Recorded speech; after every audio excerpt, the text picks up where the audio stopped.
Hi, and welcome. You're listening to the X22 Report. My name is Dave, and this is episode 1981B, and today's date is September 27th, 2019, and the title of the episode is Sleepers Present Problems, Trump Holds the Power. This is not about a 4-year election. Now, before we get started, I wanted to talk about being prepared. With all the common threats nowadays in America, especially with the major earthquakes happening in California, the future of America and the stability of its power grid are not promised, and either is your safety. One of the best things you can invest in for your protection if the lights go out is a solar power bank. And why not purchase one of the best solar banks on the market, the Patriots Solar Bank? Take advantage now and give you and your family the gift of power anywhere in the world. Please visit patriotssolarbank.com. Use the code X15 to get 15% off. Let's get into the economic collapse, political and geopolitical news. Now, the Patriots, they have hit a nerve. The deep state players, they're speaking out, and they are attacking Trump. They see the writing on the wall. They see what Bill Barr is doing, and they're making every attempt to stop Trump. But it has all failed. Pain is coming. Remember, all evidence points to Biden, Obama, Clinton, Brennan, and the rest. As the Patriots continue to push, we might see some individuals come down with maybe an illness. They might all of a sudden become sick. The whistleblower was a sleeper agent in the White House. The sleeper has now been exposed, and the deep state continues to push impeachment, continues to push the whistleblower. They are doing exactly what the Patriots want. They're exposing themselves. We'll be talking about this a little later in this report. But first, we know that Adam Schiff, when chairing the hearing with McGuire on the whistleblower, he made up some of Trump's telephone transcript. He just created his own out of thin air. And now there are calls for him to resign. This is coming from Christina Wong. She tweeted out, GOP letter asking Schiff to resign as House Intelligence Committee chairman. Trump chimed in and he tweeted out the following.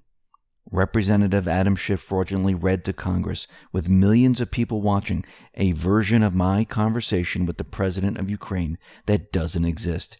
He was supposedly reading the exact transcribed version of the call, but he completely changed the words to make it sound horrible and me sound guilty.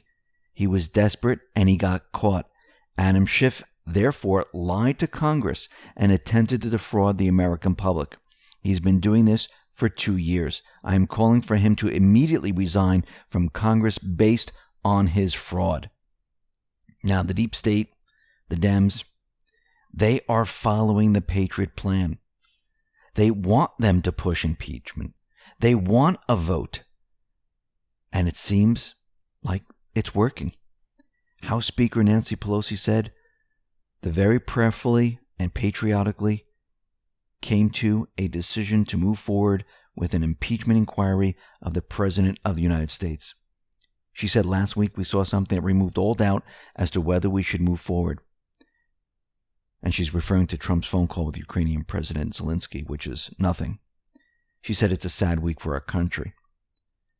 That means either Pelosi is just going to say this is an impeachment hearing without a vote, or Pelosi is going to have a vote. Remember, this is part of the plan. They want them to have a vote. Most likely, they will not have enough votes. Yes, I know Tulsi Gabbard and other individuals have flipped, but I don't believe the rest, the majority, are going to go along with this. Why? Because there's no crime, there's no misdemeanor, there's nothing. And they know that this is going to fail in the Senate because they're going to be looking at the facts. They're going to have a trial and they're going to look at everything. And guess what? There'll be nothing there. And we can see that they need them to do this. So this way they can officially say there is no impeachment process going on right now. This removes that block. When they release the D class, guess what? They can say, hey, there's no impeachment. We're not doing this politically. This is what they wanted to use the impeachment for. Now, remember, impeachment takes a while. And of course, they want to do this all the way up to the 2020 election, so Trump never releases any of this information. And remember, if they decide not to vote, there's no impeachment process. They can't say, hey, Trump is releasing this because of the impeachment process going on right now. So he kind of has them exactly where he wants them. And we'll have to see how this all plays out. But you could see the other deep state players, they are in a deep panic. Look at Brennan. He tweeted out the following. Whistleblower deserves our praise and gratitude. Donald Trump getting very sloppy and careless in corrupt practices and cover-up attempts. Democrats and Republicans, those who have a conscience, need to work together to prevent desperate moves by Trump that could wreak further havoc. Even Comey is out there. And he tweeted out the following. Current events bring back my first impressions of this president. He said, still the encounter left me shaken. I have never seen anything like it in the Oval Office. As I found myself thrust into the Trump orbit, I once again was having flashbacks to my earlier career as a prosecutor against the mob, the silent circle of assent, the boss in complete control, the loyalty oaths, the us versus them worldview, the lying about all things large and small in service to some code of loyalty that put the organization above morality and above the truth. Remember, Comey committed crimes. The IG said so. He wanted him prosecuted, but the Department of Justice turned it down because they're going after the big fish, the FISA warrants, the slam dunk. So Comey was not let off the hook. Then we have Hillary. Remember, Trump mentioned CrowdStrike, server in Ukraine, and Clinton's emails. Well, you could tell she's flipping out. She blasted Trump, calling him an illegitimate and a corrupt human tornado. She said, my view is that, given the latest revelation, which is such a blatant effort to use his presidential position to advance his personal and political interest, there should be an impeachment inquiry opened. And I think, sadly, there are a number of grounds, but this one is incredibly troubling. Think about what all these people are talking about. They're talking about everything that they did. And they're screaming. Those who scream the loudest, they have the most to lose. And as you can see, as we're getting closer and closer to Trump and the Patriots releasing this information, look how all these individuals are reacting. Now, there are a lot of people going over the whistleblower complaint, and there are many anomalies with this complaint. First, we have Ryan Savender. He tweeted out the following. Ex-CIA official. The declassified whistleblowing complaint appears to be written by a law professor. Such an extremely polished whistleblowing complaint is unheard of. Looks as if this leaker had outside help, possibly from congressional members. Maybe it was Adam Schiff. Seemed like he had a whole script when he was reading the transcript of the call, which he never expected Trump to release. Interesting. Paul Sperry tweeted out the following. Breaking. Former CIA analyst Fred Fleets, who also once served as staff director on the House Intelligence Committee, said he believes the anti-Trump CIA whistleblower got outside help compiling his complaint from Democratic staffers on the House Intelligence Committee. Boom. Now, Rudy Giuliani, he has a lot of information. He's been investigating all of this. He knows the ins and outs of all of this. He is the Punisher, and he's inflicting pain. And he's been dropping clues with his tweets. Remember, they have it all. They know it all. Rudy Giuliani tweeted out the following. Why does this text and date render the hearsay so-called whistleblower useless and not credible? If you get even one reason, I might recommend you for law school. 2, and it's law review. Answer later. Watch Laura at 10 p.m. And then he gave us a link to Kurt Volker and this text, which is on July 19th at 4:48 p.m. It says, Mr. Mayor, really enjoyed breakfast this morning. As discussed, connecting you here with Andrei Yermak, who is very close to President Zelensky. I suggest we schedule a call together on Monday, maybe 10 or 11 Washington time. Kurt. And then Giuliani tweeted out the following. Hint, Check date against complaint, and it tells you the hearsay complaint is not credible. Illustrates why hearsay is unreliable, and proclaiming credibility is the result of bias. Most you can say is, I can't tell. So Rudy reveals text messages from State Department U.S. Special Envoy for Ukraine negotiations Kurt Volker on July 19th, 6 days before the phone call between Trump and Zelensky. Text message indicates a scheduled phone call Monday, July 22nd with Yermak, an aide to Zelensky. And Trump went ahead and he tweeted out the following, sounding more and more like the so-called whistleblower isn't a whistleblower at all. In addition, all secondhand information that proved to be so inaccurate that there may not have even been somebody else, a leaker or spy, feeding it to him or her, a partisan operative. Maybe it's a sleeper agent. Then we have Stephen McIntyre. He noticed something odd about the whistleblower urgent concern form, and he tweeted out the following.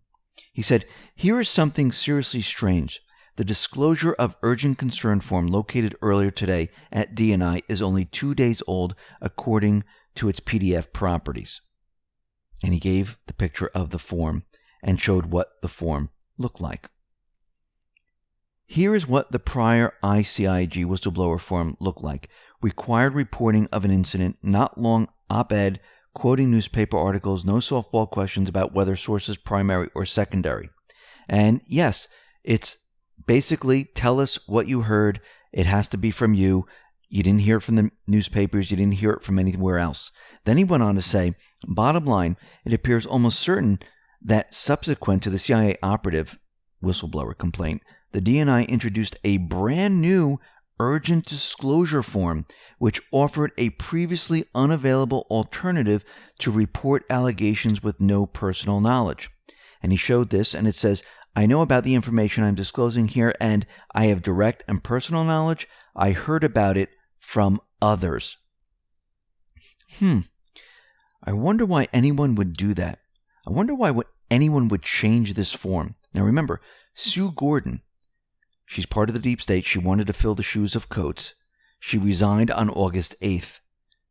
The date on the whistleblower complaint is August 12th. So why are all the deep state players panicking? Because the truth is coming, and John Solomon just supplied it, and Rudy Giuliani will be adding to it. John Solomon has over 400 pages of documents that he will reveal that Hunter Biden's legal team worked with Ukrainian prosecutors to end the investigation on Vice President's son. Now, John Solomon, he dropped the documents that implicate Joe Biden in the Ukrainian scandal. He uploaded the documents, and they are just sitting there, and anybody can read them. And here is the Victor Shokin statement.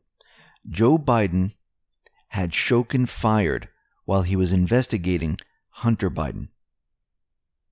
Victor Shokin describes how Joe Biden had him fired for investigating his son.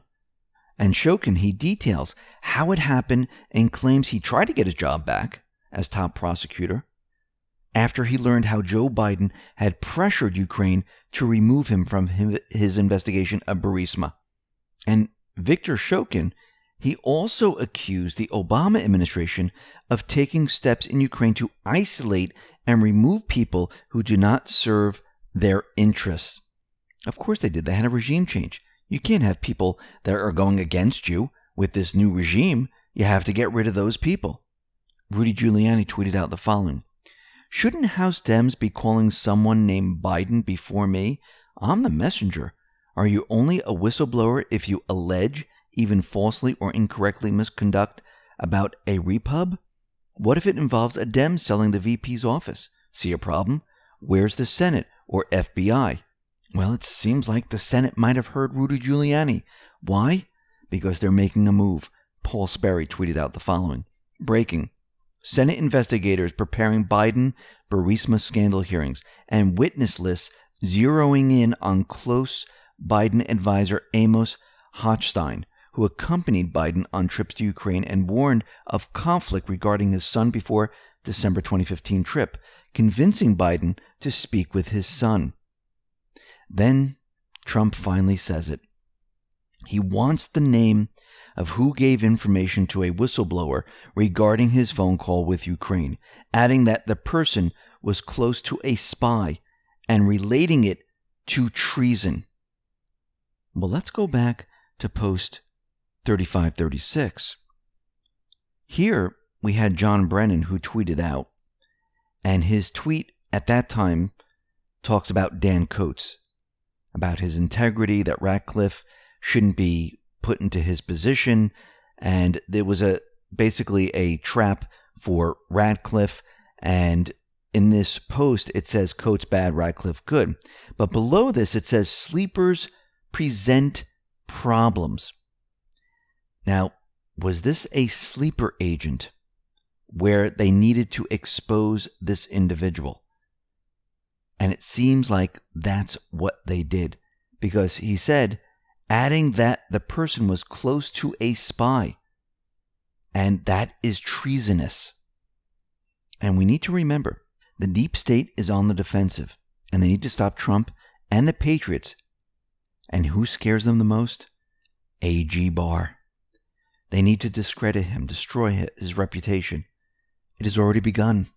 They know that these investigations are going on, and they needed a way to hit Barr over and over and over. Is it going to work? No. Barr didn't do anything wrong. But they're trying to make it seem like he was involved. Nancy Pelosi accused Attorney General William Barr of going rogue in his efforts to protect Trump from the fallout over a whistleblower complaint related to Trump's conversation with Zelensky. Pelosi argued that Barr was part of a White House cover-up of Trump's call to Ukraine's Zelensky, during which Trump asked Zelensky about the possibility of launching an investigation into former Vice President Joe Biden. Now, I know they keep repeating this, but that never happened. Read the transcript. He never said it. And she said he's gone rogue. And I think where they're going is a cover-up of a cover-up. Now remember, whenever you hear these deep state players talk about cover-up, rogue, or anything else, crimes and things like that, they're talking about themselves. What they did. They're projecting everything that they did because they know it's crimes. They know they were treasonous, and they're putting it on Trump. They're trying to reverse everything so people say, whoa, Trump is part of this? But this is not going to work in their favor because remember, they're projecting, but they're using propaganda. Trump has the power. He has the facts. He has the documentation. And he knows the moves they're going to make. Where does this lead us? It leads us to more pain for them. And you can see they're feeling the pain. Now, why did Trump mention CrowdStrike? Because he wanted everyone to understand that this company was behind it all. The most shocking piece in the transcript of the phone call between Trump and Zelensky is related to CrowdStrike. He dropped the name of the company behind the Russian hacking in the U.S. and Ukraine, CrowdStrike. The transcript revealed President Trump is going after the origins of the Trump-Russia witch hunt. CrowdStrike has lied about the DNC emails, and we know that case has been dropped, and they made up the entire sham, the entire fake story that Russia hacked the DNC. Remember, the DNC wouldn't allow the FBI or any other U.S. government official anywhere near its computers. That's why they did it, because if they let people in, they would have seen that, oh wait, it wasn't Russia. It was an inside job.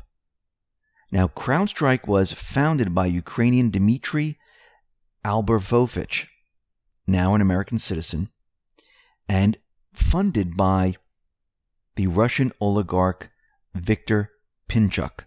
The entire Russian scandal was created by Ukraine, the deep state players. Ukraine doesn't need to investigate any of this because they were the ones that debunked the story. So they already know all about it. The server referred to by Trump, that is the server that is in Ukraine. And this is why the deep state, the Dems, they're panicking. Trump just let them know, I know all. I know where the server is. I know what's on it. I know what's going on.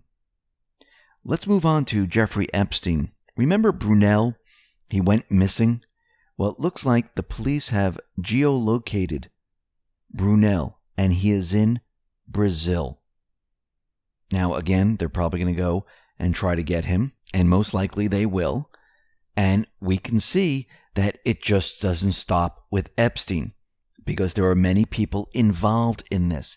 Epstein was the flashy cover page. There are many individuals behind the scenes that were orchestrating and managing this entire operation. It just wasn't Epstein. Now, a few months back, Trump wanted to add the question to the census that asked if you were a citizen, because he knew it would show millions of people in this country that were not citizens. The Census Bureau data finds the following. More than 22 million non-citizens now live in the United States. And this is according to a new data from the U.S. Census Bureau. The Bureau released details from its annual American Community Survey, and according to estimates extrapolated from data collected, 22.1 million are not U.S. citizens. The statistics also showed a record of 13.7% of the nation's 2018 population, nearly 44.7 million people, were born in another country. Census Bureau researchers said that the highest number of foreign-born citizens since 1910. Most are from Latin America. Between 1960 and 1970, just 1 in 20 U.S. resident was foreign-born. Today's foreign-born resident rate has surged to about 1 in 7 in California, Texas, Florida, and New York, the nation's largest states. Think about that. Then take that map that Q has given us, and it seems like it's the same exact states of all the sanctuary cities. And that tells us that elections can be swayed. And we know that if you allow illegals to come in, put them in the sanctuary cities, give them benefits, give them working papers, allow them to stay in the country, who are they going to be loyal to? Those people who allowed them in, because they're reminded of who allowed you to stay here. And by doing this, you can move the election any way you want. This is why the founding fathers created the Electoral College, because they understood and they knew that the deep state, the central bank, they would be able to shift the popular vote in the way they wanted. And they needed some type of protection. And this is why Trump and the patriots were out there saying, listen, we need to understand who is a citizen, who's a non-citizen. And maybe we need to implement voter ID if there is voter fraud. And again, I do believe in the 2018 election, they were gathering a lot of data. We've seen many individuals, they have been arrested for voter fraud, for changing ballots, and they were controlling the system in their town or city. And I do believe that Trump and the Patriots, they're going to have more of this come out. They're making the case slowly but surely. And we see that the deep state, they're panicking because they see what's happening here. The wall's going up. Trump is winning the border fight. He's reversing the rules, which means they don't have that control of swaying the election. If Trump and the Patriots implement voter ID, guess what? They're done for. They also see that Trump and the Patriots, they have everything that happened in Ukraine. Remember, the origins of how this all started is very important, and this goes back a couple of years. And it will implicate many other individuals. And then when you spread this out to Clinton emails, Uranium One, spying, and other treasonous acts, and crimes against humanity, you can see why they're panicking. You can see why Pelosi's going after Barr. You can see why Washington is freaking out. And I'm talking about all the deep state players in Washington. Trump has the power. He is ready to use it when the timing is right. And like we said before, each wave is going to inflict pain. This is why they're rushing to impeach, but they're heading in a direction that they want them to go in. Every single time they think they're doing this as a choice, it's not. It's all part of military planning to move your enemy in the direction you want them to go. And that's exactly what they're doing. Remember, this is not another 4-year election. This is about returning the people to power and removing the treasonous criminals from government, from every walks of life, and returning the power back to the people. That's what this is all about. And the Patriots only have one shot at this, and it has to be done correctly. And you can see how much pushback there is at each time Trump and the Patriots release something that say, hey, look, Biden is the one who did us. Now think about it. Think about all the evidence against Biden. Wouldn't you think one mainstream media reporter, one individual, and I'm not talking about those individuals that are with Trump, I'm talking about the other side. Wouldn't you think one of them would say, there's a lot of evidence against Biden. Shouldn't we start looking at that? Because it doesn't seem right. But you have nobody. No one's really doing anything. Wouldn't you think Nadler, Feinstein, and the rest would say, hey, we have a lot of evidence. Look at all the documentation. Look at the affidavit from Shokin. Look what John Solomon just dropped. Look at all the evidence from Rudy Giuliani. The CrowdStrike server is in Ukraine. Ukrainians created all of this. Maybe we should be looking at all of that. But this is how you know they're the ones who did this, because they're looking the other way. They're only looking at Trump. We must remove him before he gets us. But guess what? Patriots are in control. Time is ticking down. And soon, they will feel pain like they've never felt before. Listen, everyone, thanks a lot for listening. Be well, be safe, and especially be prepared. Thanks a lot.